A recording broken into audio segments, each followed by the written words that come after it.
కొణిదెల పవన్ కళ్యాణ్ అమ్మ కడుపున ఆఖరివాడిగా పుట్టిన అందరికీ మంచి చేయాలి, మేలు జరగాలి అనే విషయంలో ముందువాడుగా ఉంటాడు.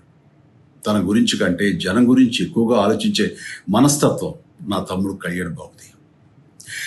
ఎవరైనా అధికారంలోకి వచ్చాక ప్రజలకు ఏదైనా చేయాలనుకుంటారు. కానీ కళ్యాణ్ తన సొంత సంపాదనని కౌలు రైతులు కన్నీళ్లు తుడిచేందుకు ఖర్చు పెట్టడం, సరిహద్దు దగ్గర ప్రాణాలొడ్డి పోరాడే జవాన్ కోసం పెద్ద మొత్తం అందివ్వటం, అలాగే మత్స్యకారులు ఇంకా ఎందరికో తాను చేసిన సహాయం చూస్తుంటే ఇలాంటి నాయకుడు కదా జనాలకు కావాల్సింది అనిపిస్తుంది. ఒక రకంగా చెప్పాలంటే సినిమాలోకి తను బలవంతంగా వచ్చాడు, రాజకీయాల్లో మాత్రం ఇష్టంతోనే వచ్చాడు. ఏ తల్లికైనా తన కొడుకు కష్టపడుతుంటే గుండె తరుక్కుపోతుంది. అలాగే ఏ అన్నకైనా తన తమ్ముడు అనవసరంగా మాటలు పడుతుంటే బాధ వేస్తుంది.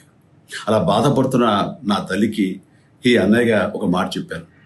నీ కొడుకు ఎంతోమంది తల్లుల కోసం, వాళ్ళ బిడ్డల భవిష్యత్తు కోసం చేసే యుద్ధం అమ్మా ఇది. మన బాధ కంటే అది ఎంతో గొప్పది అన్నాను. అన్యాయాన్ని ఎదిరించకుండా మౌనంగా ఉండే మంచివాళ్ల వల్లనే ప్రజాస్వామ్యం మరింత నష్టం అని నమ్మి జనం కోసం జన సైనికుడు అయ్యాడు.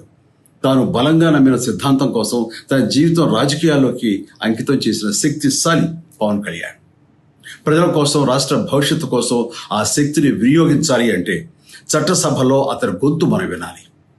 జనమే జయను నమ్మే జనసేనాని ఏమి చేయగలడో చూడాలంటే మీరు పిఠాపురం ప్రజలు కళ్యాణ్ని గెలిపించాలి. మీకు సేవకుడుగా, సైనికుడుగా అండగా నిలబడతాడు. మీకోసం ఏమైనా సరే కలబడతాడు, మీ కళ నిజం చేస్తాడు. పిఠాపురం వాస్తవ్యులకు మీ చిరంజీవి విన్నపం, గాజు గ్లాసు గుర్తుకి మీ ఓటు వేసి పవన్ కళ్యాణ్ని గెలిపించండి. జై హింద్.